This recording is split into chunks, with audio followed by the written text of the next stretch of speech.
শব্দ আছে, পরিস্থিতি। অনেক মানুষের মুখে আমরা এই শব্দ শুনি। জীবনে যখন অসফল হই, দুঃখ আসে, সংকট আসে, কোনো বিপদ ঘনিয়ে আসে, তখন সমস্ত দোষ আমরা পরিস্থিতির ওপর চাপিয়ে দিই। আর দেখতে গেলে কোথাও না কোথাও ঠিকই করি। এই পরিস্থিতি প্রত্যেক দিনের মতো পাল্টাতে থাকে, কিন্তু এই দিন, এই রাত, এমন কেউ আছেন যিনি এর ওপরেও নিয়ন্ত্রণ সাধন করেন, আর তিনি হলেন সূর্য। ঠিক সেই রকমই আমাদের জীবনেও সূর্য হলো এই মন। যদি এই মনের উপর আমরা নিয়ন্ত্রণ করতে পারি, তাহলে আমরা জীবনকেও নিয়ন্ত্রণ করতে পারবো। প্রথমে এই মনের রাজা হয়ে উঠতে হবে। তাই মনে রাখবেন, যদি মন দুর্বল হয়, তাহলে পরিস্থিতি আমাদের সমস্যা বলে মনে হবে। এই মন যদি স্থির হয়, পরিস্থিতি প্রতিস্পর্ধা বলে মনে হবে।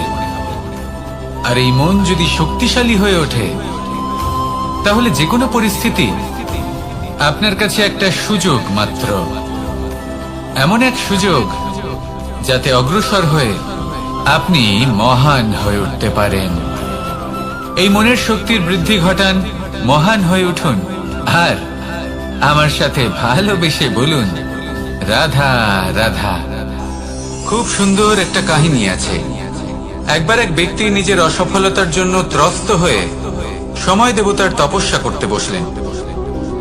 উনি তপস্যা করলেন এবং সময় দেবতা প্রসন্ন হলেন, মানুষের রূপ ধারণ করে ওনার সামনে প্রকট হলেন।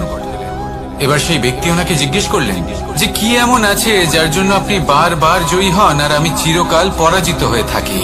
কেন এত পরিশ্রম করা সত্ত্বেও আমি সাফল্য লাভ করতে পারি না? তখন সময় দেবতা উত্তর দিলেন যে দিন হোক বা রাত, ঝড় হোক বা ভূমিকম্প, রোদ হোক বা বৃষ্টি হোক, সময়ের সূত্রপাত হোক বা প্রলয়, আমি থামি না, আমি চলতেই থাকি। আর সেই জন্য যিনি থেমে যান তিনি পরাজিত হন আর আমি জয়ী হই। এটাই আমাদের শিখতে হবে। জীবনে সবসময় চলতে থাকুন, কখনো থামবেন না। হ্যাঁ, কিছুক্ষণের জন্য বিরতি নিতে পারেন, বিশ্রাম করার জন্য, নিজেকে আরো সশক্ত করে তোলার জন্য, কিন্তু থেমে যাবেন না। নিরন্তর কর্ম করতে থাকুন, পরিশ্রম করতে থাকুন, তবেই এই সংসার আপনাকে মনে রাখবে। আসুন আমার সাথে ভালোবেসে বলুন, রাধা রাধা। আমাদের জীবনে গুরুজনেরা, জ্ঞানী মানুষজন সবসময় একটা কথা বলে, ধৈর্য ধরো। শুধুমাত্র দুটো শব্দ, কিন্তু কতটা বিশাল সেটা বোঝার চেষ্টা করুন। ছোট একটা অস্ত্র হাতে নিন এবং একটা বিশাল পর্বতে নিরন্তর প্রহার করতে থাকুন, ধৈর্য ধরে সেই কাজ করতে থাকুন। এমন একদিন আসবে, এই বিশাল পর্বতে আপনি একটা পথ তৈরি করবেন। কোন ধনুর্ধর যখন নিজের বিদ্যা অর্জন করেন, তখন তাকেও ধৈর্য ধরতে হয়, তার নিজেকে সময় দিতে হয়, তবেই সে ধনুর্বিদ্যা শিখতে পারে। সেইভাবে আমাদের জীবনেও ধৈর্য ধরার খুব প্রয়োজন। পরিবারে ধৈর্য রাখতে পারলে তাহলে আস্তে আস্তে দেখবেন প্রেম বৃদ্ধি পাচ্ছে। সমাজে যদি ধৈর্য রাখতে পারেন, তাহলে আস্তে আস্তে এই সমাজ আপনাকে সম্মান করবে। যদি নিজের জীবনে ধৈর্য রাখতে পারেন, তাহলে নিজে থেকেই আত্মবিশ্বাস বাড়বে, নিজের বিকাশ হবে। জীবনে সবই সম্ভব যদি ধৈর্য রাখতে পারেন। হয়তো আস্তে আস্তে হবে, কিন্তু হবে অবশ্যই। শুধু ধৈর্য রাখুন, কারণ ধৈর্যই সব থেকে বড় পুঁজি। আসুন আর আমার সাথে ভালোবেসে বলুন, রাধা রাধা। আমাদের জীবনে যখনই আমরা কোনো বড় দায়িত্বের সম্মুখীন হই, তখন আমরা তার থেকে দূরে পালাই, আর এই অজুহাত দিই যে না না, এত বেশি ভার বহন করার যোগ্যতা আমার নেই, আমি করতেই পারবো না। দেখুন, এই সংসারে ভিন্ন ভিন্ন ধরনের গাছ আছে, ছোট গাছ, বড় গাছ, কিন্তু বট গাছের মতো বড় এবং নিবিড় গাছ আর একটাও নেই। সে নিঃস্বার্থভাবে এই সংসারকে সেবা করে যায়, ছায়া প্রদান করে, শীতলতা প্রদান করে। আর যখন এমন সময় আসে যখন তার উপর বোঝা অত্যন্ত বেড়ে যায়, সে কিন্তু কোনোভাবেই ভেঙে পড়ে না। তখন সে নিজের নিঃস্বার্থ কর্মের ফল লাভ করে, সেই নিঃস্বার্থ কর্ম যা সে করেছে। তার দেহ থেকে ছোট ছোট ঝুড়ি বার হয় এবং তা কাণ্ডের আকার ধারণ করে। সেই কাণ্ড মাটির কাছে পৌঁছয় এবং তারপর তা বটগাছের সহায়ক হয়ে ওঠে। সে ভেঙে পড়ে যায় না। এইভাবে আপনিও জীবনে নিঃস্বার্থভাবে সবার সেবা করুন, ভালোবাসুন, সবাইকে সাহায্য করুন। যেদিন আপনার ওপর বোঝা অত্যন্ত বেড়ে যাবে, সেদিন এই সব মানুষ আপনাকে সাহায্য করার জন্য আসবেন, আপনার শক্তি হয়ে উঠবেন, আর আপনি বটগাছের মতোই মহান এবং বিশাল হয়ে উঠবেন। আসুন আর আমার সাথে ভালোবেসে বলুন, রাধা রাধা। মানুষ তার জীবনে দুই ধরনের পরিস্থিতিকে খুব ভয় পায়। এক, কোনো কারণবশত কারোর সামনে নত হওয়া। দুই, কোনো কারণে নিজের চরিত্র থেকে, নিজের মূল্যবোধ থেকে বিচ্যুত হওয়া। এবার কেন হয় এরকম যে কথায় কথায় কারোর সামনে নত হতে হয়? কেন বারংবার নিজের চরিত্র থেকে চ্যুত হতে হয়? এরকম কেন হয়? এটা তখনই হয় যখন আমাদের শিক্ষা এবং মূল্যবোধের অভাব থাকে। যদি মানুষের মধ্যে প্রকৃত শিক্ষা থাকে, তাহলে এই সংসারে কোনো সময় এবং কারোর সামনেই নত হওয়ার কোনো প্রয়োজন নেই। যদি মানুষের মধ্যে মূল্যবোধ থাকে, তাহলে তাকে নিজের মূল্যবোধ বা চরিত্র থেকে বিচ্যুত হতে হয় না, তা সে যাই হয়ে যাক না কেন। কোনো বালককে যদি জন্ম থেকেই সুশিক্ষার অধিকারী করা হয়, শিক্ষিত করা হয়, মূল্যবোধের অধিকারী করা হয়, তবে সে এই সংসারে এমন কর্ম করবে যাতে সে নিজেকে, নিজের পরিবারকে, সমগ্র সমাজকে গর্বিত করতে পারে। শিক্ষা লাভ করুন, মূল্যবোধ লাভ করুন এবং আমার সাথে ভালোবেসে বলুন, রাধা রাধা। আমাদের সকলের জীবনে একটা লক্ষ্য থাকে যেটা আমরা লাভ করতে চাই। ঠিক যেন একটা প্রতিস্পর্ধা বিদ্যমান যে কে সব থেকে আগে নিজের লক্ষ্যে পৌঁছতে পারবে। আর সেই জন্য আমরা সকলেই খুব তাড়াতাড়ি এগোতে চেষ্টা করি, বড় এবং দীর্ঘ পদক্ষেপ ফেলি যাতে তাড়াতাড়ি নিজের লক্ষ্যে পৌঁছতে পারি। কিন্তু এক অত্যন্ত গুরুত্বপূর্ণ বিষয় আছে, সবসময় লক্ষ্য সামনে থাকবে না, কখনো কখনো তা খুঁজতে হয়। এই যাত্রা খুব কঠিন হতে পারে, আর ঠিক এই কারণেই সবসময় দ্রুত গতিতে চলা বা তাড়াতাড়ি পথে চলা সেটা আবশ্যক নয়। তার থেকেও বেশি গুরুত্বপূর্ণ হলো ভেবেচিন্তে তারপর পথ চলা। যদি ভেবেচিন্তে পদক্ষেপ ফেলেন, চলতে পারেন, তাহলে সেটাই সর্বশ্রেষ্ঠ পদক্ষেপ। কখন কোন দিকে যেতে হবে, কখন কোথায় দিক পাল্টানো যাবে না, কখন গতি বেশি রাখতে হবে, কখন কম, কখন থামবো, কখন চলবো, এই সব কিছুর বিষয়ে জ্ঞান অত্যন্ত গুরুত্বপূর্ণ এবং ভেবে চিন্তে চলতেই হবে। সেই জন্য শুধু তীব্র গতিতে সামনে এগোলে চলবে না, ভাবনা চিন্তা করে এগোতে হবে। আসুন আমার সাথে ভালোবেসে বলুন, রাধা রাধা। কখনো কোনো প্রজাপতিকে উড়তে দেখেছেন? কি সুন্দর উড়ে বেড়ায় সে, এক ফুল থেকে অন্য ফুলে, এক পাতা থেকে অন্য পাতার উপর। কিন্তু সে কিভাবে উড়তে শেখে কখনো ভেবেছেন? জন্ম থেকেই কিন্তু প্রজাপতির ডানা থাকে না, ও কিন্তু ছোট্ট একটা ডিমের আকারে জন্ম লাভ করে। তারপর সেই ডিমটি ভেঙে একটি কীট বাইরে আসে। আস্তে আস্তে সে বড় হয়, ওর শক্তি বৃদ্ধি পায়। তারপর সে সেই কীট দশা ত্যাগ করে নিজের ডানাগুলি মেলে। এই প্রক্রিয়া তার কাছে সরল নয়, অত্যন্ত যন্ত্রণাদায়ক প্রক্রিয়া, কিন্তু সে সেই যন্ত্রণা মেনে নেয়। আর তারপর আস্তে আস্তে সে উড়তে শেখে। শুধুমাত্র আকাশে উড়ে বেড়ায় তা নয়, আমাদের মনের মাঝে উড়ে বেড়ায়। এবার এই ডিম থেকে প্রজাপতি হয়ে ওঠার যে যাত্রা, এটা যতটা কঠিন, ততটাই কঠিন হয় এই সংসারে শ্রেষ্ঠ কর্ম করা, ততটাই কঠিন হয় এই সংসারে মহান হয়ে ওঠা। সেই জন্য প্রয়োজনীয় প্রচেষ্টা এবং সময়। নিরন্তর প্রচেষ্টা করতে থাকুন, পর্যাপ্ত সময় নিন এবং আপনি নিজেকে এই আকাশে উড়ন্ত অবস্থায় পাবেন। আসুন আমার সাথে ভালোবেসে বলুন, রাধা রাধা। পায়েস হলো আমার বিশেষ প্রিয়। এর মধুর স্বাদ মনকে প্রফুল্ল করে তোলে। ছোটবেলায় মা আমার জন্য পায়েস বানাতেন এবং আমাকে বলতেন যে গরম থাকতে থাকতে খেয়ে নে কানাই, ঠান্ডা হয়ে গেলে ভালো লাগবে না। কিন্তু আমিও দুষ্টু ছিলাম, ঠান্ডা হওয়া পর্যন্ত অপেক্ষা করতাম, আর ঠান্ডা হয়ে যাওয়ার পরে মার কাছে যেতাম আর ওনাকে বলতাম যে মা, পায়েস তো ঠান্ডা হয়ে গেছে, এটা গরম করে দিন।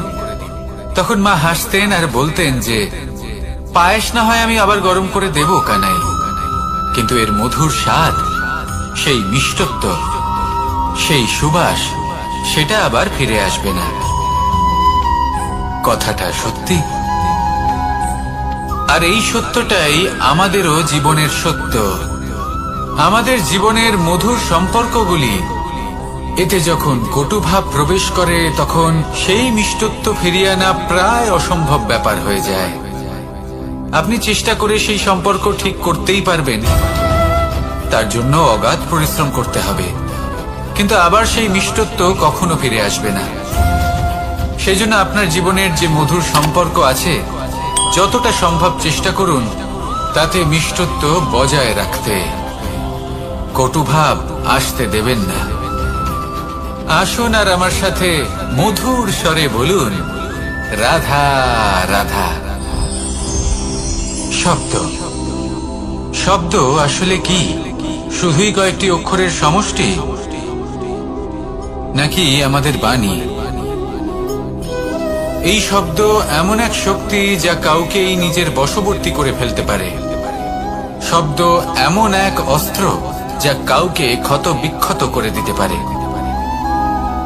এই শব্দ হলো একটি নাদ স্বরূপ যা কোনো ঘুমন্ত ব্যক্তিকেও জাগিয়ে তুলতে পারে এবং নিজের লক্ষ্যের দিকে অগ্রসর করতে পারে।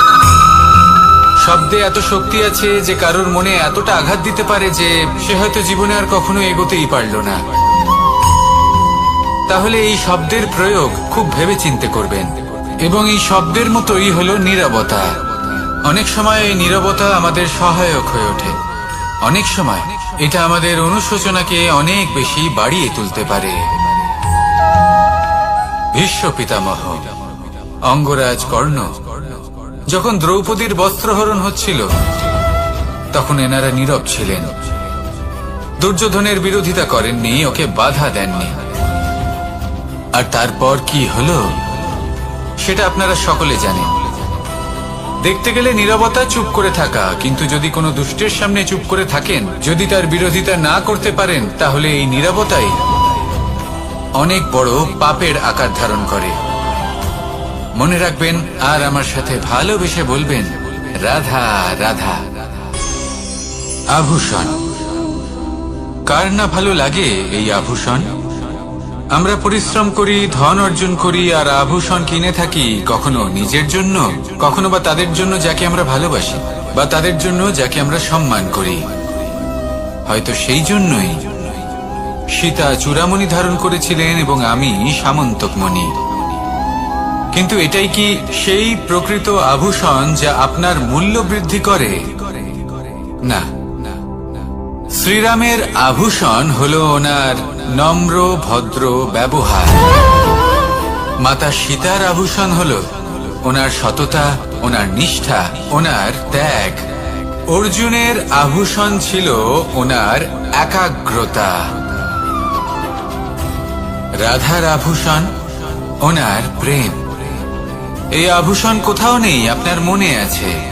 যদি আপনার মনে মিষ্টতা থাকে, তা শান্ত হয়, তাতে সততা থাকে, নিষ্ঠা থাকে এবং প্রেম থাকে, তাহলে আপনার অন্য আর কোনো আভূষণের কোনো প্রয়োজন নেই। আপনি যতই ভিড়ের মাঝে থাকুন, আপনার ঔজ্জ্বল্য চোখে পড়বে। আসুন আর আমার সাথে ভালোবেসে বলুন, রাধা রাধা। এই সংসারের সব থেকে বড় সত্যি হলো জন্ম এবং মৃত্যু, কিন্তু আরো বড় একটা সত্য আছে, মিত্র এবং শত্রু, যা আমাদের সকলের জীবনে থাকে। মিত্র সে যে আমাদের সঙ্গ দেয় এবং সংসারের সব থেকে উঁচু শিখরে আমাদের নিয়ে যায়, এবং শত্রু সে যে যে কোনো মুহূর্তে যে কোনো শিখর থেকে আমাদের নিচে ফেলে দিতে পারে। এবার বিচিত্র ব্যাপার হলো এটাই যে আমরা নিজেরাই এদের সাথে নিয়ে চলি, নিজেরাই এদের পালন করি। তা কি করে? প্রথমে বুঝুন এই মিত্র এবং শত্রু কারা। আপনার নিজের মন, আর কেউ নয়। এই মনই হলো মিত্র। যখন তাতে ভারসাম্য বজায় থাকে, তা নিয়ন্ত্রিত থাকে, তা পবিত্র হয়। কিন্তু যদি এই মন অনিয়ন্ত্রিত হয়ে পড়ে, যদি আপনাকে সে নিয়ন্ত্রণ করতে শুরু করে, তখন সেই আপনার সবথেকে বড় শত্রু হয়। সেই জন্য এই মনের ওপর নিয়ন্ত্রণ রাখতে শিখুন, এতে ভারসাম্য বজায় রাখতে শিখুন। তাহলে আপনি এমন এক বন্ধুকে পাবেন যে আপনাকে এই সংসারের শিখরে পৌঁছে দেবে। আসুন আমার সাথে ভালোবেসে বলুন, রাধা রাধা। ঈশ্বর আসলে কে? সংসারের বেশিরভাগ মানুষের কাছে ঈশ্বর হলেন এই সংসারের রচয়িতা, পালনকর্তা।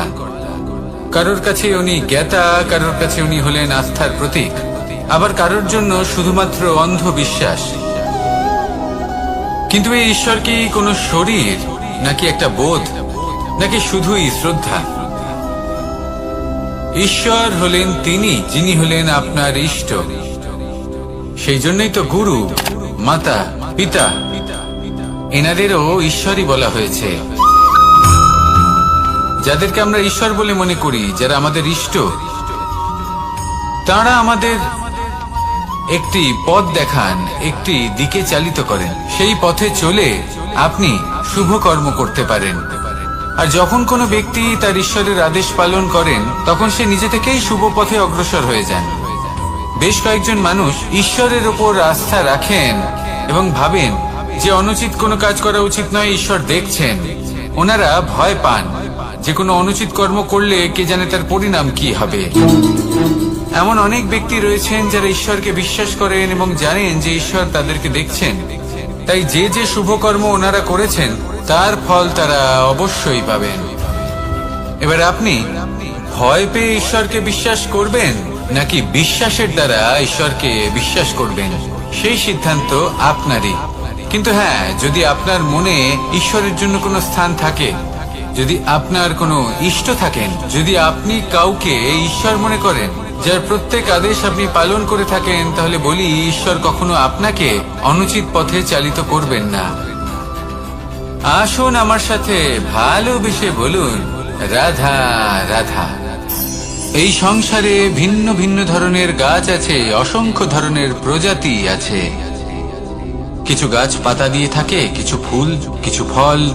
কেউ ছায়া প্রদান করে, কেউ শীতলতা প্রদান করে, কেউ নিজেকে খুব কষ্ট দিয়ে এই সংসারের বিকাশে সহায়ক হয়ে ওঠে। কিন্তু এই সবার মধ্যে একটা বিষয় কিন্তু সমান, এরা প্রত্যেকেই পাতা ছাড়া, ফুল ছাড়া, ফল ছাড়া জীবিত থাকতেই পারে, কিন্তু কোনো বৃক্ষই শিকড় ছাড়া বেঁচে থাকতেই পারে না। এটাই হলো রাধার।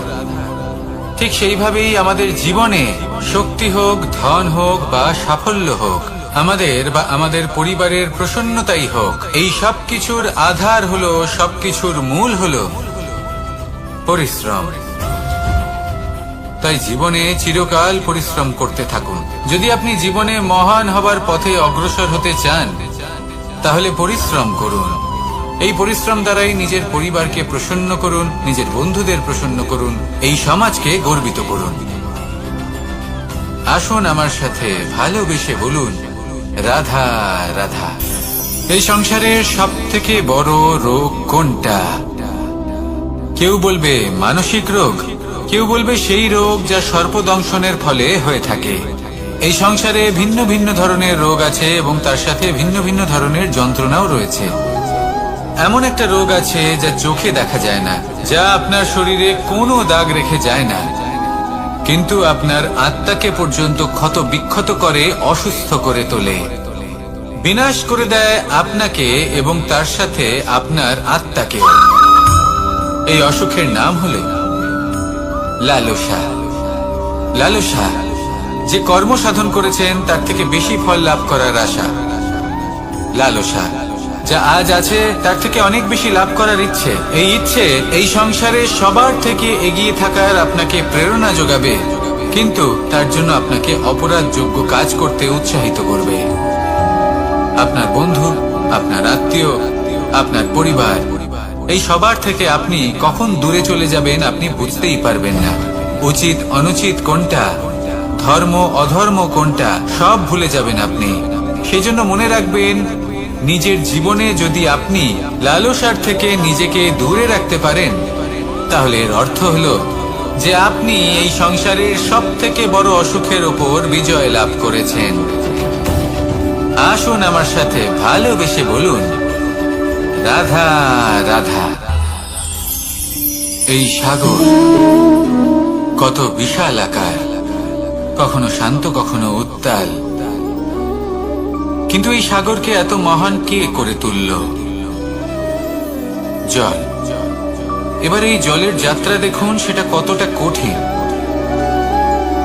এই জল সাগরে থাকে, সূর্য ওকে এতটা উত্তপ্ত করে তোলে যে এই জল নিজের অস্তিত্ব হারিয়ে ফেলে এবং বাষ্পে পরিণত হয়ে হাওয়ায় মিলিয়ে যায়।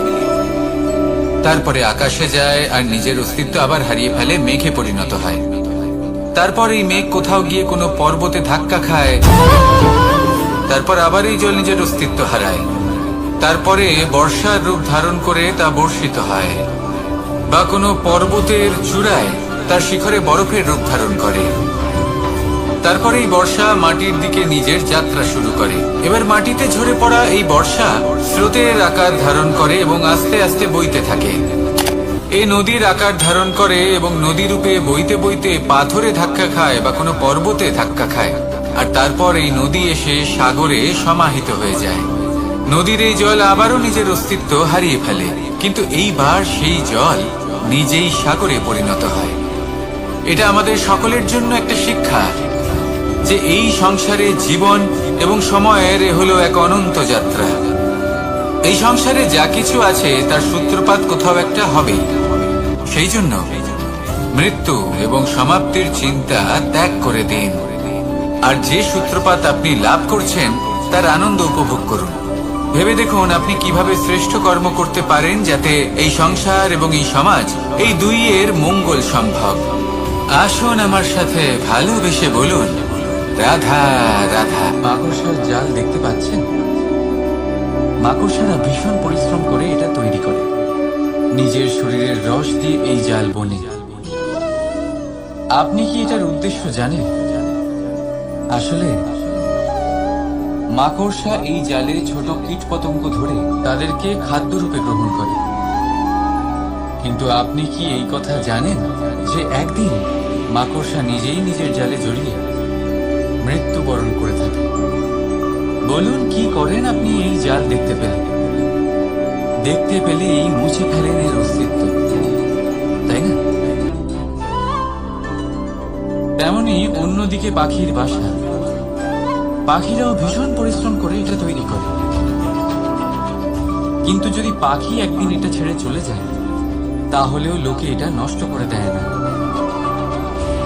কারণটা কি? এর কারণ হল এর নির্মাণ জীবন সঞ্চারের জন্য করা হয়েছে, নষ্ট করার জন্য নয়। তাই মনে রাখবেন, জীবনে আপনার পরিশ্রম যতই বেশি হোক না কেন, যদি আপনার লক্ষ্য শুভ না হয়, তাহলে আপনারও বিনাশ নিশ্চিত। তাই সৃজন করতেই থাকুন আর মুগ্ধ হয়ে বলুন, রাধা রাধা।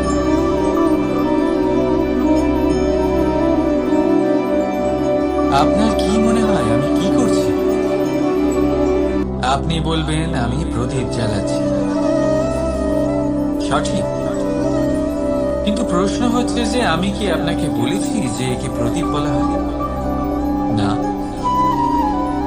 এই প্রদীপ কি নিজেই নিজের পরিচয় আপনাকে দিয়েছে? না। তাহলে আপনি কি করে জানলেন যে একে প্রদীপ বলা হয়? উত্তর হচ্ছে, পড়বে যে লোকে আপনাকে প্রদীপ ভেবে ভালোবাসবে, নাকি সাপ ভেবে ভীত হয়ে থাকবে।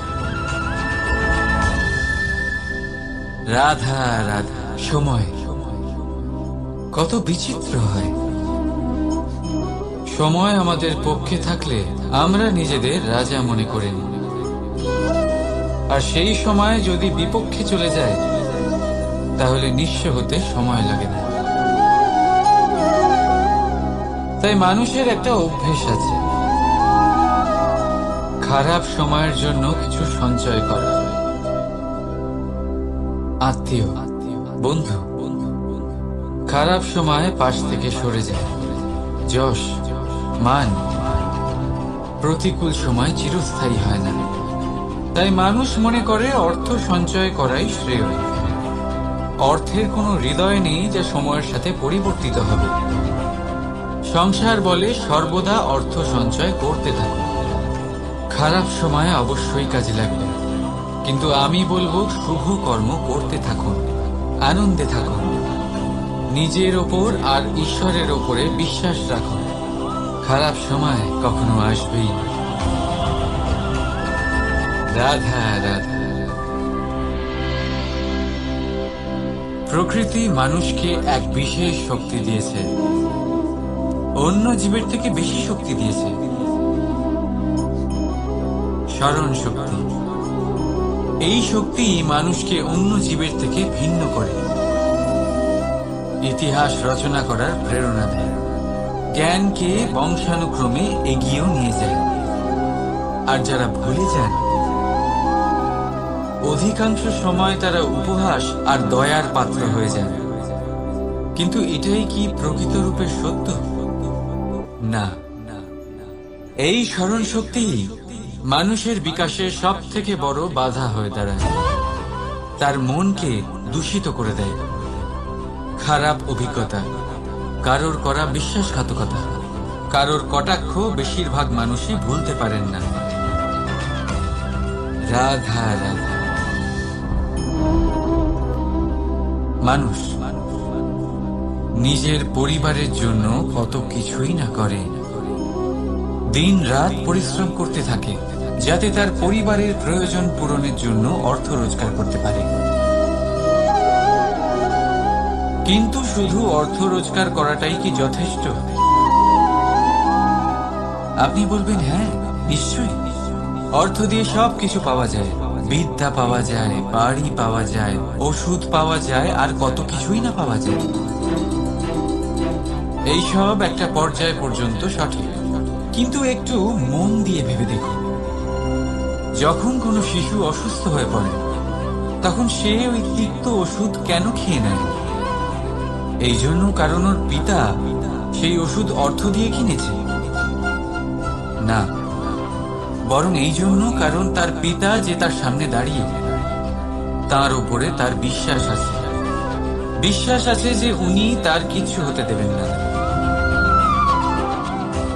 এই বিশ্বাস, এই সংস্কার, এই শিক্ষা কখনো অর্থ দিয়ে পাওয়া যায় না। এটা পাওয়া যায় সেই সময় থেকে যা মাতা পিতা তাদের সন্তানের সাথে কাটিয়েছেন। তাই জীবনে অর্থ অবশ্যই উপার্জন করুন, কিন্তু নিজের পরিবারকেও সময় দিন, আনন্দ পাবে। রাধা রাধা। বিরোধিতা এমন এক শব্দ যা শুনে আমরা সবাই ভয় পেতে থাকি। যদি কেউ আমাদের বিরোধিতা করে তা আমাদের সহ্য হয় না। আমরাও কারোর বিরোধিতা করে কোনো শত্রুতা করতে চাই না। এই ধরনের ভাবনা আমাদের মনে আসতেই থাকে। কিন্তু বিরোধিতা, এই শব্দ আপনার শান্তির জন্য, আপনার সুখের জন্য কতটা গুরুত্বপূর্ণ তা আপনারা জানেন না। তাই যদি কাল এসে কেউ আপনার বিরোধিতা করে, তখন সবার আগে নিজেকে যাচাই করুন। আপনি কি ভুল করেছেন? আপনার দোষ কি? নিজের মধ্যে কি ত্রুটি আছে সেটা বোঝার চেষ্টা করুন, নিজেকে সংশোধন করার চেষ্টা করুন, তারপর দেখুন বিরোধিতার এই আগুন আপনাকে স্বর্ণ থেকে কুন্দন বানিয়ে তুলবে। বলা হয় এই সংসারে খারাপ বেড়েই চলেছে, কিন্তু তার কারণ এ নয় যে খারাপ মানুষ বেড়ে চলেছে। তার কারণ হলো যে ভালো মানুষ, যাদের ভালো চিন্তা, ভালো বিচারধারা আছে, তারা খারাপের বিরোধিতা করতে পারে। যদি আপনার সম্মুখে কোনো খারাপ কর্ম হয়, তাহলে তার বিরোধিতা করতে সংকোচ করবেন না, কারণ বিরোধিতার এই আগুন মন্দকে পিছুপা হতে অবশ্যই বাধ্য করে। রাধা রাধা।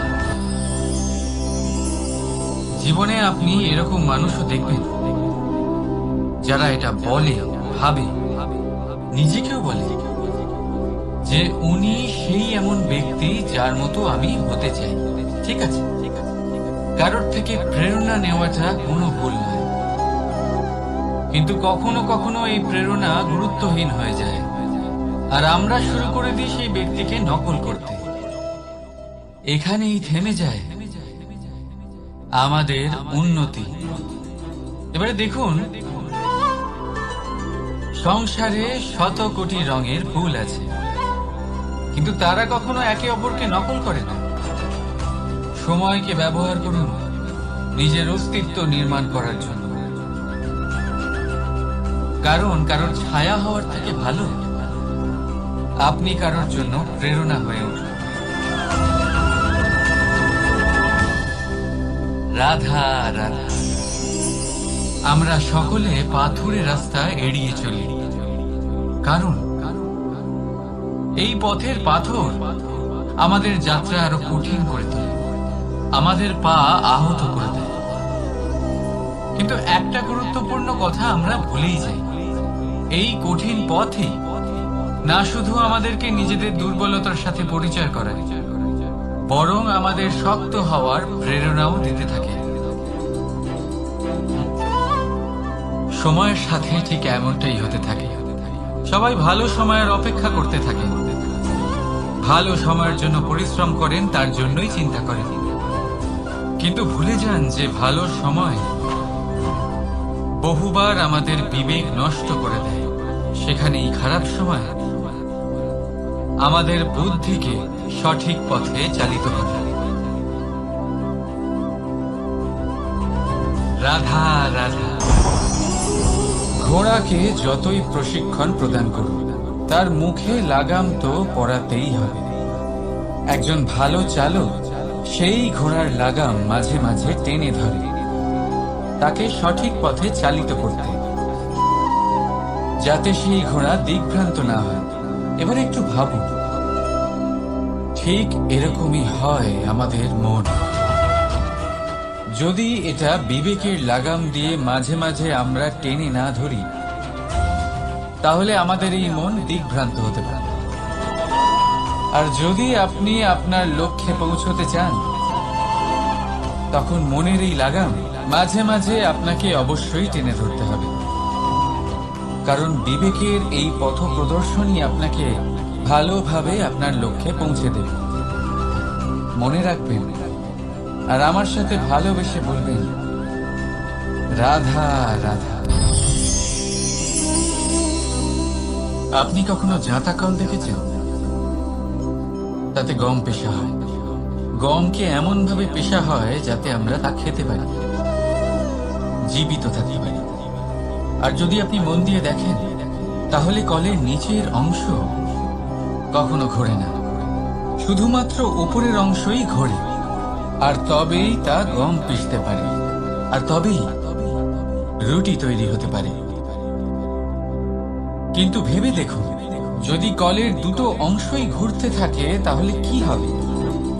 তা গম পেশার বদলে একে অপরকে পিষে নিজেদের অস্তিত্ব শেষ করে দেবে। তাই জীবনে কোনো কাজ যখন মন আর মস্তিষ্ক মিশিয়ে করা হয়, তখনই তা সম্পন্ন হয়। কিন্তু যখন বিষয় হলো ভক্তি, তখন মস্তিষ্কের যুক্তির মৌন থাকা প্রয়োজন। আর যখন বিষয় হলো কর্ম আর ন্যায়, তখন মনের আবেগের মৌন থাকা প্রয়োজন। তাই মন আর মস্তিষ্কের এই সম্মিলনে সতর্ক থাকবেন। একসাথে অবশ্যই চলবে, কিন্তু একে অপরের বাধা যেন না হয়ে দাঁড়ায়। রাধা রাধা। আমি একটা এমন শব্দ যার অনেকগুলি মানে হয়, যার আসল অর্থ হল অহং। যদি আপনি কথা বলেন সৃষ্টির নির্মাণ নিয়ে, তাহলে আমি ব্রহ্মদেব হয়ে সৃষ্টির নির্মাণ করবে।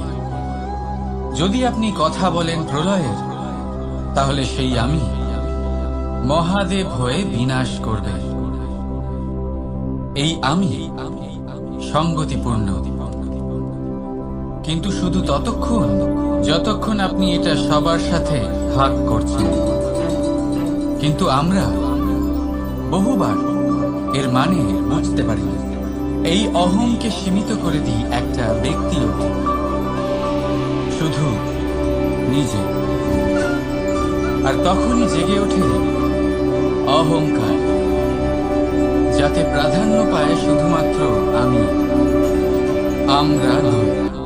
আর একজন ব্যক্তি একা না উৎপাদন করতে পারে আর না করতে পারে সৃজন।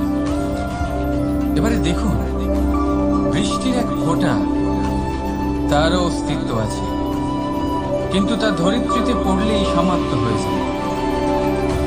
কিন্তু যখন ফোঁটাগুলি একসাথে পড়ে তখন শুরু হয় বর্ষা, আর তখনই তৈরি হয় ধারা। রাধা রাধা। বলুন, কি দেখতে পাচ্ছেন আপনি? আমার হাতের এই সাদা বস্ত্র, নাকি এতে লেগে থাকা এই কালো দাগ? এবারে সত্যি কথা বলতে কি, আপনার নজর সবার আগে এই কালো দাগের উপরে গেছে। ঠিক আছে, এমনই তো হয়। ভীষণ কম মানুষ থাকেন যারা ভাবেন কোনো ব্যক্তি ভীষণ পরিশ্রম করে এই বস্ত্র ধুয়েছেন, এটা শুকিয়েছে। বেশিরভাগ মানুষের নজর যায় এই দাগের উপরে, ভাবেন যে এটা কি করে লাগলো। কিছুটা এরকমই হয় আমাদের ব্যক্তিত্বের সাথে। আমাদের শুভ কর্মের উপরে আমাদের একটা খারাপ কর্ম ভারী মনে হয়। এবারে ভাবুন, যদি আমি চন্দ্রের কথা বলি, তাহলে তার শীতল আলো দেখার পূর্বে তার কলঙ্ক লক্ষ্য করে, সেই চাঁদে লেগে থাকা কালো দাগ দেখে না। সেই জন্যই বিশেষ করে যারা শুধুমাত্র শুভ চিন্তা করেন, তার উপকারী কর্ম যারা করেন, তাদের আমি বলব সাবধানে থাকবেন। কারণ আপনার একটা খারাপ কর্ম চিরকালের জন্য উদাহরণ হয়ে দাঁড়াবে। রাধা রাধা। সাফল্য। যদি আপনাকে জীবনে সাফল্য পেতে হয়, তাহলে আপনি একাধিক মানুষ পাবেন যারা একাধিক উপায় বলবে আপনাকে সাফল্য পাওয়া। দীর্ঘ সময় ধরে পরিশ্রম, চেষ্টা, নির্ধারণ, নিষ্ঠা, এই বিষয়ে ভাষণ দিতে থাকবেন। একাধিক রকমের উদাহরণ আপনার সামনে তুলে ধরবে। কিন্তু আমার এটা মনে হয়, আমরা কেন সেই বিষয়ে কথা বলি না যা মানুষকে অসফল করে তোলে? শুধু দুটো ব্যাপার অসফল হওয়া নিশ্চিত করে। শুধু দুই ধরনের মানুষ বেশিরভাগ অসফল হয়। প্রথম তারা যারা ভাবে অনেক কিছু কিন্তু কিছুই করে না। আর দ্বিতীয় তারা যারা অনেক কিছু করতে থাকে কিন্তু ভাবনা চিন্তা না করে। ভাবনা আর কর্ম, এদের মাঝে সামঞ্জস্য রাখা খুব জরুরি। যদি এটা থাকে, তাহলে জীবনে কখনো অসফল হবেন না। রাধা রাধা। আপনি অনেককে এই কথা নিশ্চয়ই বলতে শুনেছেন, এই ব্যক্তির দৃষ্টিতে দম্ভ আছে, এই ব্যক্তির চোখের উপর অহংকারের পর্দা পড়ে আছে, ইত্যাদি ইত্যাদি। চলুন আমি আপনাকে একটা প্রশ্ন করছি, আপনি দেখেন কি দিয়ে? দৃষ্টি দিয়ে নাকি দৃষ্টিভঙ্গির সাহায্যে? ভাবুন। চিন্তায় পড়ে গেলেন নিশ্চয় পরিচয়ের সাথে সাক্ষাৎ করা। উদাহরণ হিসেবে চন্দ্র। চন্দ্র আমরা সবাই দেখেছি। বহু মানুষ আছেন যাদের চন্দ্র অত্যন্ত সুন্দর লাগে, পাথরকে ভগবান ভেবে পুজো করবেন, নাকি ভগবানকে পাথর ভেবে পরিত্যাগ করবেন? সিদ্ধান্ত আপনার, কিন্তু এই সিদ্ধান্ত নির্ভর করে আপনার দৃষ্টিভঙ্গির ওপর। তাই নিজের দৃষ্টিভঙ্গি শুভ রাখুন, নিজের দৃষ্টিভঙ্গিতে ভালোবাসা রাখুন, আর আনন্দে বলুন রাধা রাধা। বড় বড় রাজমহল, বড় বড় ইমারতের চূড়া কত সুন্দর হয়, কিন্তু আপনি কি কখনো এই বিষয়ে ভেবেছেন যে এই সুন্দর চূড়ায় পৌঁছতে গেলে আপনাকে পৃথিবীতে পাপ ফেলতেই হবে? সেই সুন্দর চূড়ায় পৌঁছে দীপ্তি পাওয়ার জন্য আপনাকে একটা কঠিন পথ অবলম্বন করতেই হবে। যদি আপনি কোনো কঠিন পথে না গিয়ে এই পৃথিবীর সাহায্য ছাড়াই শুধু উচ্চতার দিকে অগ্রসর হতে থাকেন, তাহলে সর্বদা অসফল হবেন। সেই জন্য নিজের স্বপ্ন পূরণের এই যাত্রাতে নিজের পথ কখনোই হারাবেন না, নিজের পথ থেকে সরবেন না। যদি এমন করেন, তাহলে তো আপনার স্বপ্ন পূরণ হবেই না, তার সাথে আপনি নিজের পথও হারাবেন। রাধা রাধা।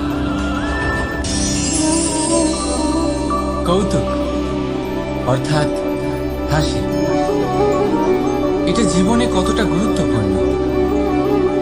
আমরা সর্বদাই হাসতে চাই, আমরা সর্বদা অন্যের মুখে এই হাসি দেখতে চাই। কিন্তু এই কৌতুক অনেক প্রকারের হয়, আর এই কৌতুকের ভিত্তি কি সেটাও খুব গুরুত্বপূর্ণ। কৌতুক কেবল তখনই পাবেন যখন তা শুদ্ধ মন থেকে আসবে। কৌতুক তখনই পাবেন যখন তা শান্ত আর অপমানিত ব্যক্তির মন তিক্ত হয়ে থাকে। তাই মনে রাখবেন যে এই কৌতুক যেন কৌতুকই থাকে, তা উপহাস বা কটাক্ষ না হয়ে যায়। রাধা রাধা। মানুষ এই শব্দের সূচনা হয় মন থেকে, আর সেই জন্যই হয়তো আমাদের এই মন এতটা গুরুত্বপূর্ণ। এবারে দেখুন না, আমাদের মনই সবকিছু চালনা করে। মনই সেই যে কল্পনা করে, মনই সেই যা কল্পনাকে বাস্তবে পরিণত করার জন্য পরিশ্রম করতে আমাদের প্রেরণা যোগায়।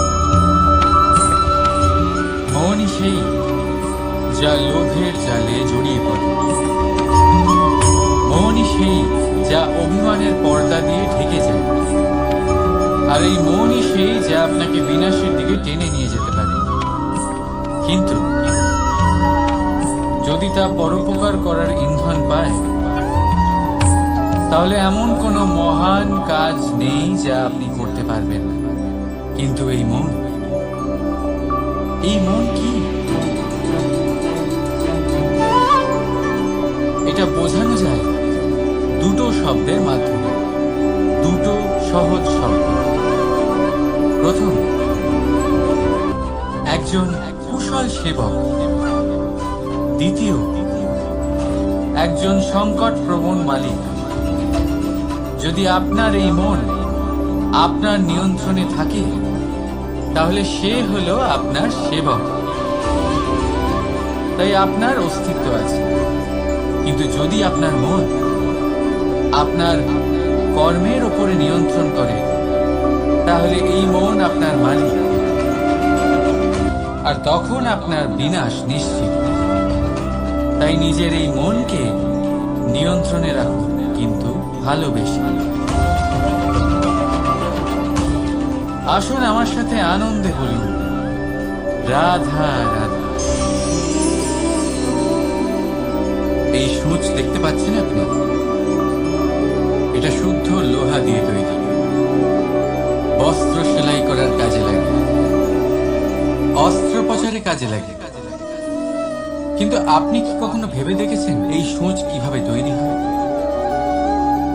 লোহার এক বড় অংশকে পিটিয়ে পিটিয়ে টেনে টেনে তাকে পাতলা বানানো হয়। এরপরেই আমরা পেয়ে থাকি সুচ। ভাবুন, যদি লোহার টুকরোতে অনর্গল প্রহার করার ফলে একটা লোহার টুকরো সূচে পরিণত হয়, তাহলে আমাদের জীবনে অনর্গল চেষ্টা করার ফলে জীবনের সমস্ত অংশকে আমরা কত প্রভাবশালী কাজে পরিণত করতে পারি। শুধু প্রয়োজন দৃঢ় নিশ্চয়তা। তাহলে আসুন আমার সাথে ভালোবেসে বলুন, রাধা রাধা। বিশ্বাস, জীবনে বিশ্বাস কতটা গুরুত্বপূর্ণ। একজন স্ত্রী তার স্বামীর হাত ধরে যে কোনো জায়গায় যেতে পারে, এর কারণ হলো বিশ্বাস। তার নিজের স্বামীর উপরে বিশ্বাস আছে। যখন একজন মা তার ছোট বাচ্চাকে কোলে তুলে হাওয়ায় ওঠায়, তখন সেই বাচ্চা ভয়ভীত হয়ে যায় না। তার কারণ হলো বিশ্বাস। তার বিশ্বাস আছে যে তার মা তার কিচ্ছু হতে দেবে না। এক বৈদ্যের দেওয়া ঔষধ সন্তান কিছু না বুঝে শুনেই খেয়ে ফেলে। সেই বৈদ্যের জ্ঞানের বিষয়ে তার কোনো ধারণাই থাকে না। শুধু নিজের পিতার উপরে বিশ্বাস আছে যে তার পিতা তাকে খারাপ কিছুই দেবে না। যখন এই সংসারের প্রতিটা বন্ধন বিশ্বাসের উপরে দাঁড়িয়ে আছে, তাহলে কেন এই বিশ্বাসকে আমরা জীবনে আনতে পারি না? আপনি নিজেই দেখুন, এই বিশ্বাস নিজের জীবনে এনে দেখুন, সবকিছু আরো সুন্দর হয়ে যাবে। তাই ভালোবেসে বলুন, রাধা রাধা।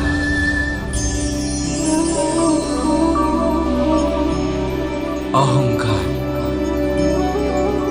এই শব্দটা সবাই শুনেছেন। বহু মানুষকে আপনি এটা বলতে শুনেছেন যে ওই ব্যক্তির অহংকার আছে, ওই মানুষটির ক্ষমতার অহংকার আছে, ওই ব্যক্তির নিজের রূপ নিয়ে অহংকার আছে, ওই ব্যক্তির নিজের অর্থের অহংকার আছে, ইত্যাদি ইত্যাদি। কিন্তু এই অহংকার, এর অস্তিত্ব হয় কি করে? এবারে একবার এই হাতটা দেখুন। যদি এই হাতের 5 আঙ্গুল উঠে দাঁড়ায়, আশীর্বাদ। আর যদি এই হাতের 5টা আঙ্গুল একসাথে মুঠো হয়ে যায়, শক্তি। সংকটের বিরুদ্ধে ঢাল। কিন্তু এই একটা আঙ্গুল সংকটের কারণ হয়ে দাঁড়াতে পারে। এই একটা আঙ্গুল শত্রুকে আহ্বান জানায়। এবার অহংকার বলে এই শব্দটাই দেখেন। আমাদের থেকে আলাদা হয়ে গেলে হয় অহং। অহং অর্থাৎ ব্যক্তির মনে হয় যে সে আপনদের থেকে, নিজের বন্ধুদের এবং সঙ্গীদের থেকে, নিজের পরিবারের থেকে অনেক উপরে, অনেক শ্রেষ্ঠতর সে। কিন্তু মনে রাখবেন, এই অহংকার কোনো ব্যক্তির অস্তিত্বের বিনাশের প্রথম ধাপ। তাই ঝেড়ে ফেলে দিন এই অহংকারকে, আর বিশ্বাস করুন আমাদের ওপর, কারণ তখনই আপনি শান্তি পাবেন। আর সেই শান্তির সাথে বলে উঠবেন, রাধা রাধা।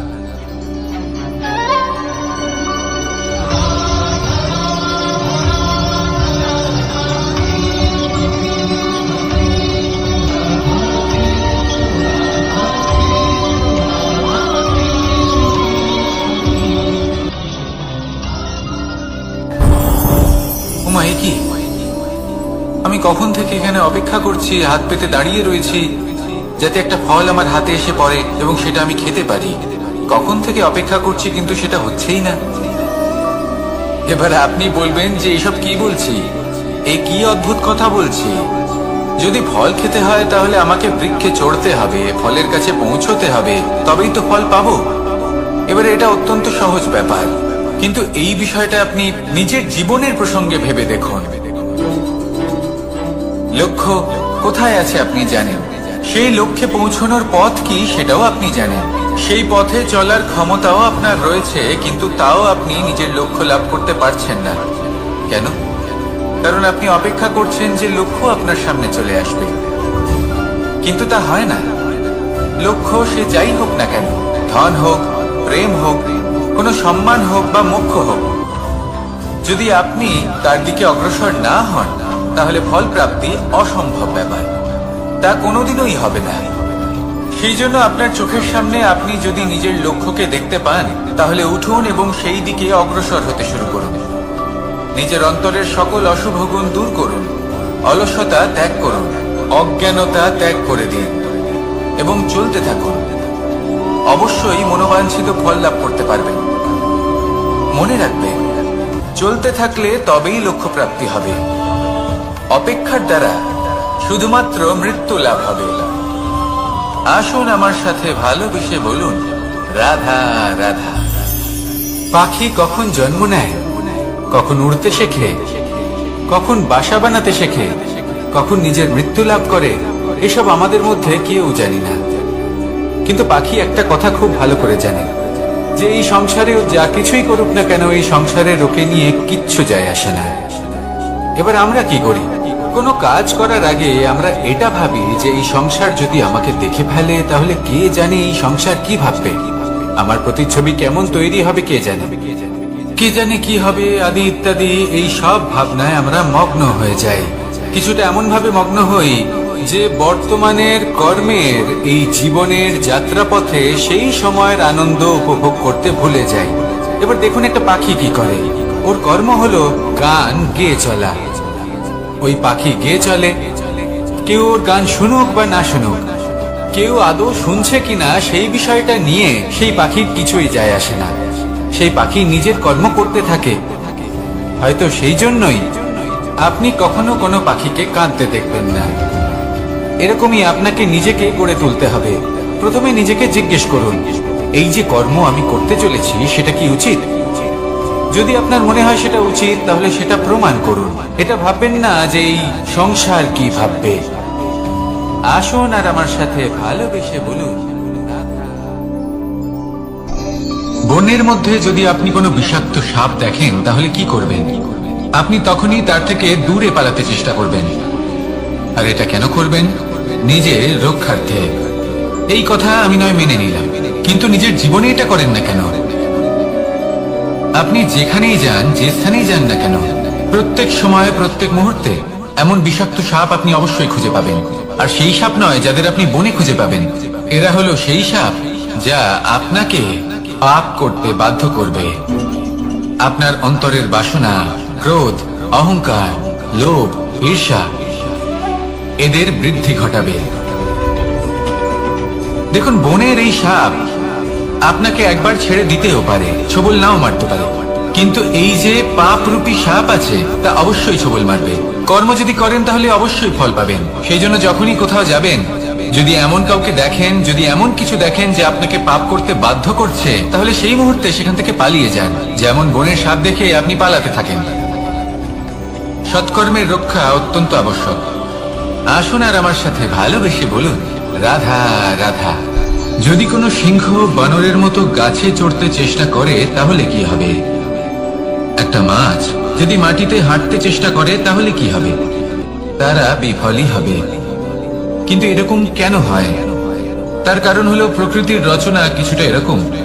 এখানে প্রত্যেকটি ব্যক্তিকে, প্রত্যেকটি প্রাণীকে আলাদা আলাদা গুণের অধিকারী করা হয়েছে এবং সকলকে একটা সীমাও প্রদান করা হয়েছে।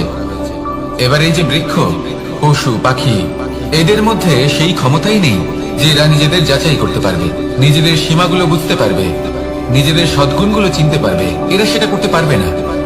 কিন্তু মানুষ তো আলাদা। মানুষের কাছে সেই বিশেষ শক্তি আছে যে তারা পূর্ণরূপে নিজেদের যাচাই করতে পারবে, নিজেকে পূর্ণরূপে বুঝতে পারবে, নিজের দোষ, নিজের অপগুণ, নিজের সদ্গুণ, নিজেদের সীমাগুলো তারা বুঝতে পারবে। আর এটা অত্যন্ত গুরুত্বপূর্ণ। কথায় আছে যে যদি সাফল্য লাভ করতে হয় তাহলে নিজেকে যাচাই করে নিতে হবে। তাই নিজেকে যাচাই করুন, নিজের সাথে পরিচিত হয়ে যান এবং জীবনে কর্ম করতে থাকুন। সাফল্যের শিখরে অবশ্যই পৌঁছে যাবেন। আর ওখানে যদি যান তাহলে এই মন প্রসন্ন হয়ে অবশ্যই বলবে, রাধা রাধা। অন্ধকারাচ্ছন্ন রাত্রি যদি এসে থাকে তাহলে আলোকিত প্রকাশ নিয়ে সূর্যও অবশ্যই আসে। রোগ যদি এসে থাকে তাহলে তার ওষুধও অবশ্যই আসে। সমস্যা যদি আসে তাহলে সেই সমস্যার সমাধানও নিজে থেকেই আমাদের কাছে চলেই আসে। এই সংসার, এই জীবনের শুধুমাত্র একটাই নিয়ম আছে, আর তা হলো এটাই, এই সংসার হলো একটা চক্রের মতো। এতে শাশ্বত বলে কিছু নেই, নিত্য বলে কিছু নেই। আর যা কিছুই রয়েছে সব বদলাতে চলেছে। যদি আপনার জীবনে দুঃখ থাকে, সমস্যা থাকে, যদি আপনি বিপদ দ্বারা আচ্ছন্ন, তাহলে মনে রাখবেন সবকিছু বদলে যেতে চলেছে। দুঃখের সময় কাঁদবেন না, মনকে আরো দুঃখী করে তুলবেন না, কারণ এখানে যা কিছুই এসেছে তা যাওয়ার জন্যই এসেছে। তাহলে এত চিন্তা কিসের? আনন্দ সহকারে জীবন যাপন করুন আর আমার সাথে ভালোবেসে বলুন, রাধা রাধা। রাত্রিবেলায় যখন আলোকিত জোনাকিদের দেখেন তখন মন প্রসন্ন হয়ে ওঠে। এদের দেখতে খুবই সুন্দর লাগে। আর এমন ঠিক কেন হয়? প্রথম হলো এটাই যে রাতের বেলায় চতুর্দিক অন্ধকারাচ্ছন্ন থাকে। এমত অবস্থায় যদি আমরা কোথাও একটু প্রকাশ দেখি তাহলে সেটাই আশার কিরণের ন্যায় মনে হয়। সেই প্রকাশই আমাদের মন প্রসন্ন করে তোলে। আর সেই জন্য যে সকল মানুষ রাতের বেলায় কোনো জোনাকি দেখতে পান তারা প্রসন্ন হয়ে যান। এবার কখনো কখনো জীবনে আমাদের মনে হয় যে চতুর্দিকে শুধুমাত্র অন্ধকারই হয়ে আছে। প্রত্যেকেরই তা কখনো মনে হয়। আর তখনই আমাদের নিরাশ হলে চলবে না, আমাদের দুঃখী হলে চলবে না। সেই সময় আমাদের খুঁজতে হবে নিজেদের আশেপাশে, চতুর্দিকে, আর কোথাও না কোথাও আমরা প্রকাশ অবশ্যই দেখতে পাবো। আশার একটা কিরণ অবশ্যই দেখতে পাবো। কেউ এমন একটা কর্ম করেন যেটা দেখে আমরা প্রেরিত হয়ে যাই। আর এমন কোন কর্ম যদি আপনারা করেন তাহলে সেই কর্ম আপনার মনকে প্রসন্ন ভাব, আনন্দ এবং ভালোবাসা দ্বারা ভরিয়ে তুলবে। আপনার অন্তরে সেই অন্ধকারের অন্ত করবে, দুঃখেরও অন্ত করবে। আর এই মন প্রসন্ন ভাব নিয়ে বলবে, রাধা রাধা। মনুষ্য জীবনের সব থেকে বেশি গুরুত্বপূর্ণ বিষয় হলো মনের একাগ্রতা। এই সংসারের যে কটি মহান কার্য সম্পাদন হয়েছে তা হলো মনের এই একাগ্রতার একমাত্র ফল। আপনি অবশ্যই দেখে থাকবেন অনেক ছোট বড় নদী যা বয়ে চলে তাদের সামনে একটা বাঁধ নির্মাণ করা হয় সেই সব নদীর জল সঞ্চয় করতে। বাঁধ হয়ে গেলে প্রয়োজন মতো বা মনের ইচ্ছে মতো তাকে ব্যবহার করা সম্ভব। এবার এটাই আমাদের মনের সাথেও সম্ভব। আমাদের মনের একাগ্রতা আজকের দিনে দাঁড়িয়ে বিভিন্ন ধরনের বিকার, ক্রীড়া এবং ভোগের মধ্যে ভাগ হয়ে গেছে। একে একত্রিত করতে হবে, একটা বাঁধ নির্মাণ করতে হবে, কর্মের বাঁধ। আপনাকে শুধু এটাই করতে হবে, যেটা উচিত কর্ম সেটাই করুন, যেটা অনুচিত কর্ম সেটা করা থেকে নিজেকে বিরত রাখুন। ব্যাস, এই কাজটাই আপনি করতে থাকুন, করতে থাকুন। মনের মধ্যে একাগ্রতার বাঁধ নির্মাণ করুন। আর একবার যদি তা নির্মাণ হয়ে যায় তাহলে যখন চাইবেন, যেখানে চাইবেন, যতটা চাইবেন একাগ্রতা প্রয়োগ করতে পারবেন। আর একবার যদি আপনি এটা শিখে যান তাহলে এই সংসারকে বদলে ফেলার মতো কাজ আপনি করতে পারবেন, সমাজকে শুধরাবার মতো কাজ করতে পারবেন। তাহলে এই মনকে একাগ্র করুন আর আমার সাথে ভালোবেসে বলুন, রাধা রাধা।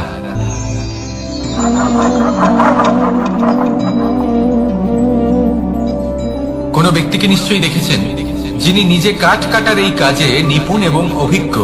এবার আপনারা দেখবেন যে তার মনোযোগ সমস্ত কাঠের ওপর থাকে না, তার মনোযোগ থাকে শুধুমাত্র একটা কাঠের ছোট্ট একটি অংশের ওপর, যেখান থেকে তার টুকরো করা হচ্ছে।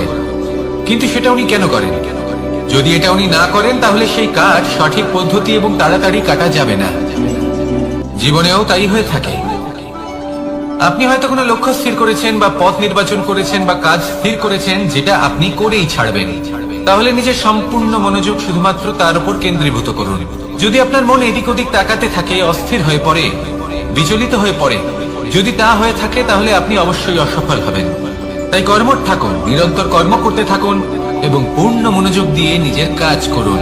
নিজের পথে অগ্রসর হন বা নিজের লক্ষ্য প্রাপ্ত করতে চেষ্টা করুন।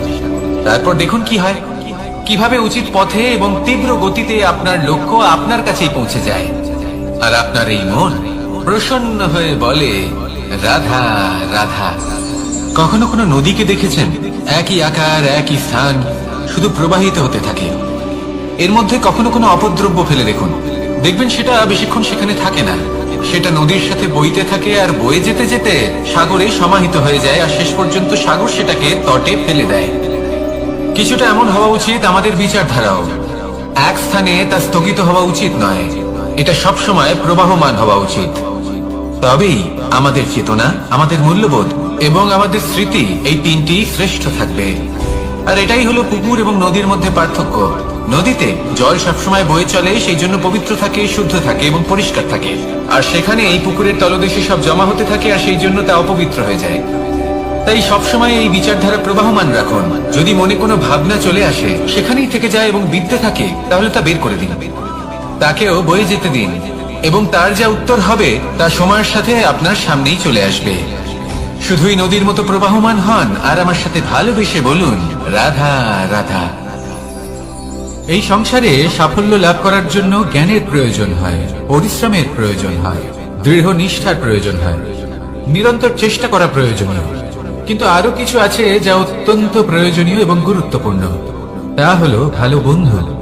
তাদের থাকা অত্যন্ত প্রয়োজনীয়। যদি ভালো বন্ধু থাকে, তাহলে সময় এলে তারা ঢাল হয়ে আপনাকে সুরক্ষা করবেন। সময় এলে অস্ত্রের মতো শত্রুকে সংহারও করবেন। যদি তিনি জ্ঞানী হন, তাদের মধ্যে সদ্গুণ থাকে, তাহলে এই সব গুণ আপনার মধ্যেও প্রবেশ করবে। তাহলে সাফল্যের জন্য ভালো বন্ধু পাওয়া অত্যন্ত প্রয়োজনীয়।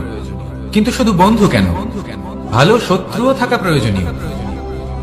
এবার আপনি ভাববেন, আমি কি বললাম? যদি আপনার জীবনেও ভালো অর্থাৎ শক্তিশালী শত্রু থাকে, তাহলে আপনিও শক্তিশালী হতে থাকবেন। এই শত্রু আপনাকে প্রেরিত করবে আরো বেশি শক্তিশালী হয়ে ওঠার। কখনো কোনো হরিণকে দেখুন, তীব্র গতিতে দৌড়তে থাকে। কেন তীব্র গতিতে দৌড়য়? এই কারণে নয় যে কোথাও তার জন্য মধুর ঘাস অপেক্ষা করে রয়েছে, না। সে এই কারণে তীব্র গতিতে দৌড়য় কারণ সেটা না করলে তার পেছনে একটি সিংহ আছে যে ওকে নিজের ভোজন করে ফেলবে।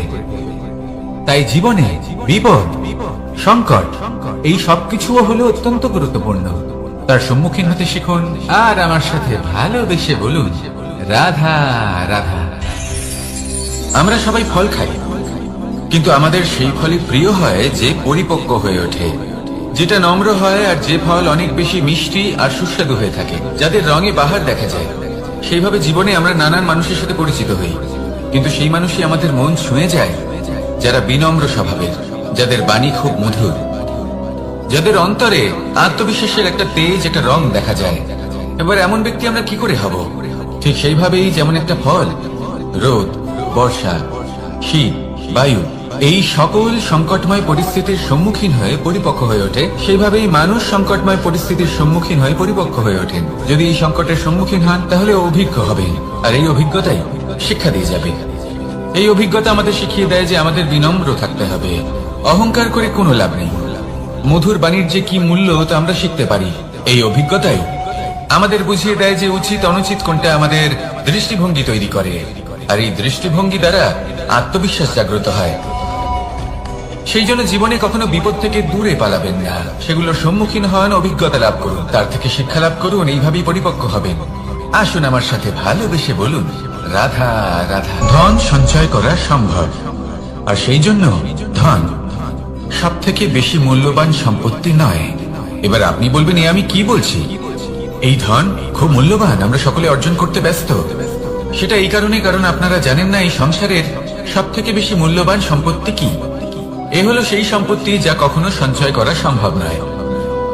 আপনার কাছে যতই ধন থাকুক, তা দিয়ে আপনি স্বাস্থ্য লাভ করতে পারেন, বাড়ি কিনতে পারেন, আদি ইত্যাদি। কিন্তু আপনি যতই ধনী হন না কেন, ফেলে আসা দিনের একটা মুহূর্ত আপনি লাভ করতে পারবেন না।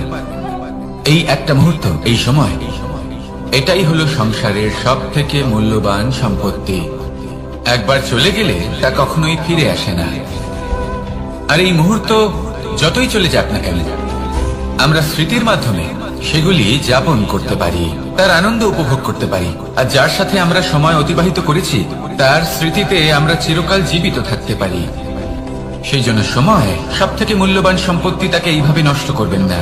প্রত্যেকটা মুহূর্ত উপভোগ করুন, আনন্দ করুন, আর ভালোবেসে বলুন, রাধা রাধা।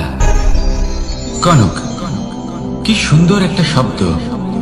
এর অনেকগুলো রূপ রয়েছে, অনেকগুলো অর্থ রয়েছে। প্রথম অর্থ হলো স্বর্ণ, অর্থাৎ সম্পত্তি।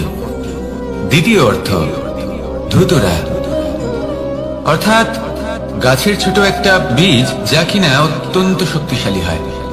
যদি বেশি মাত্রায় এর প্রয়োগ করা হয় তাহলে এটা বিষময় হয়ে উঠতে পারে। এই হলো সেই ধুতুরা যার প্রয়োগ মহাদেবের পুজোতে করা হয়। এবার প্রশ্ন হলো এটাই যে এই স্বর্ণ এবং এই ধুতুরার মধ্যে মিল কি রয়েছে। মিল হলো এটাই যে এই দুটোই মানুষকে মত্ত করে তোলে। ধুতুরা মানুষকে তখন মত্ত করে যখন তাকে সেবন করা হয়, কিন্তু স্বর্ণ, ধন সম্পত্তি, মানুষ সেটা যতটাই অর্জন করে নেয় সেটাই যথেষ্ট। এই স্বর্ণ মানুষের ভাবনা চিন্তা করার ক্ষমতাকে বশ করে ফেলে। মানুষ সম্পত্তির লোভে মত্ত হয়ে ওঠে, কারণ যে যত চমৎকারী, যতটা অমূল্য হয় তাকে সামলানো কিন্তু ততটাই কঠিন, তাই না? তাই মনে রাখবেন, ধন, স্বর্ণ, সম্পত্তি এগুলো ধুতুরার থেকেও অনেক বেশি বিষাক্ত হতে পারে। তাই এর উপর আত্মসংযমের একটা কবচ পরিয়ে রাখবেন এবং বিবেকের শক্তির সাথে এগুলো প্রয়োগ করুন, তবেই কল্যাণ হবে। আসুন আমার সাথে ভালোবেসে বলুন, রাধা রাধা। আমার কাছে যশোদা মা যেমন, আমার কাছে দেবকী মা যেমন, আমার কাছে ঠিক তেমনই হলেন গোমাতা। এবার ভেবে দেখার বিষয় হলো এটা যে এই সংসারে অসংখ্য প্রাণী আছে। একজন গাইকে একজন মায়ের মর্যাদা কেন দেওয়া হয়? তাহলে এর অনেকগুলো কারণ আছে। এই গাই অর্থাৎ গোমাতা, এনারা হলেন অত্যন্ত শান্ত, শান্তি প্রিয়, কখনো কারোর কোনো ক্ষতি করতেই পারেন না। গোমাতা যে দুধ নিজের বাছুরকে পান করান সেই দুধই আমাদেরও দেন। সেই দুধ পান করে আমরা শক্তি লাভ করি। এই দুধ থেকে আমরা মাখন, ঘি, পায়েস এইসব সুস্বাদু খাবার লাভ করি। গোমাতার গোবর আমাদের জ্বালানি হিসেবে সাহায্য করে, যার ফলে খুব কম সংখ্যক কাঠ ব্যবহার করা যায় এবং বেশিরভাগ জঙ্গল সুরক্ষিত থাকে। গোমাতার গোমূত্র সেটাও আমাদের কাছে লাভজনক। এর দ্বারা আমরা অনেক রোগ থেকে মুক্তি লাভ করতে পারি। গোমাতা যখন একটি বাছুরকে জন্ম দেন তখন সেই বড় হয়ে আমাদের ক্ষেত কর্ষণ করে। সেই জন্য গাইকেও জীবনে মায়ের মর্যাদা দেবেন। যতটা সম্ভব তাকে সেবা করুন এবং ভালোবেসে তাকে পালন করুন। এই মন নিজে থেকেই প্রসন্ন হয়ে বলবে, রাধা রাধা। মধু কারই না পছন্দ বলুন তো? অত্যন্ত সুস্বাদু হয় এই মধু, মিষ্টি খেতে হয় এবং তার শক্তিও প্রদান করে। এবং প্রত্যেকটি মিষ্টি পদার্থের মতোই এতেও খুব তাড়াতাড়ি পিঁপড়ে ধরে যায়। অন্যদিকে যদি নুনকে দেখি তাহলে বছরের পর বছর রাখলেও এতে পিঁপড়ে ধরে না। এবার যদি কথা বলি বন্ধুত্বের, তাহলে বন্ধুত্ব নুনের মতো হওয়া উচিত, মধুর মতো নয়। যারা সামনে এলে শুধুমাত্র মধুর মধুর কথা বলবে, পরে এতে পিঁপড়ে ধরে যাবে, এটা নুনের মতো হওয়া উচিত। প্রকৃত বন্ধু হলো সে যে সময় এলে পরে আপনার সামনে আপনার প্রকৃত সত্য তুলে ধরবে, তা সে যতই কঠিন হোক না কেন। আপনার দোষ, আপনার অপগুণ, আপনার খামতি আপনাকে বলতে পারবে, যাতে আপনি সেগুলো শুনে মেনে নিয়ে তারপর নিজেকে শুধরোতে পারেন। এটাই হলো প্রকৃত বন্ধুত্ব। কখনো নিজের জীবনের আশেপাশে মন দিয়ে দেখবেন, অনেক সময় এমন মানুষ থাকেন, অনেক বন্ধু থাকেন যাদের দেখে আমাদের মনে হয় যে এনারা খুব কঠোর, এনাদের কথা খুব কটু। কিন্তু বেশিরভাগ এমন মানুষের মনটা যদি বুঝতে পারেন তাহলে দেখবেন তাতে কোনো মালিন্য নেই। এনাদের মন অত্যন্ত পবিত্র হয়। যদি আপনার জীবনেও এমন কোনো ব্যক্তি থেকে থাকে, এমন বন্ধু থাকে, তাহলে তাদের আগলে রাখুন আর আমার সাথে ভালোবেসে বলুন, রাধা রাধা। যতক্ষণ আমরা এই সংসারে জীবিত ততক্ষণ আমাদের সাথে সবকিছু থাকে। আমাদের ধন, সুখ স্বাচ্ছন্দ্য, আমাদের মিত্রগণ, আমাদের পরিবার, এই সমাজ, এই সবকিছু আমাদের সাথে থাকে। যেদিন আমরা এই সংসারকে ত্যাগ করব, এদের মধ্যে কেউ আমাদের সাথে যাবে না। না ধন, না স্বাচ্ছন্দ্য, না সম্পত্তি। এই সকল মানুষ, এই সমাজ, এরা শুধুমাত্রই শ্মশান পর্যন্ত আমাদের সাথে থাকতে পারবেন। তারপরে যদি আমাদের সাথে কিছু যেতে পারে তাহলে তা শুধুই আমাদের ধর্ম। আর এই সংসারে আমরা নিজেদের যে সুনাম রেখে যাই, সেটা সম্ভব শুধুমাত্র কর্মের দ্বারা। সেই জন্য সংসারে যতদিন পর্যন্ত জীবিত আছেন, যদি কিছু অর্জন করতে চান তাহলে ধর্ম অর্জন করুন, ধর্মের বিষয়ে স্পষ্টতা অর্জন করুন এবং কর্ম অর্জন করুন। এটাই হবে আপনার অতীত এবং এটাই হবে আপনার ভবিষ্যৎ, এবং এটাই সকলকে প্রেরণা প্রদান করবে। আসুন আমার সাথে ভালোবেসে বলুন, রাধা রাধা।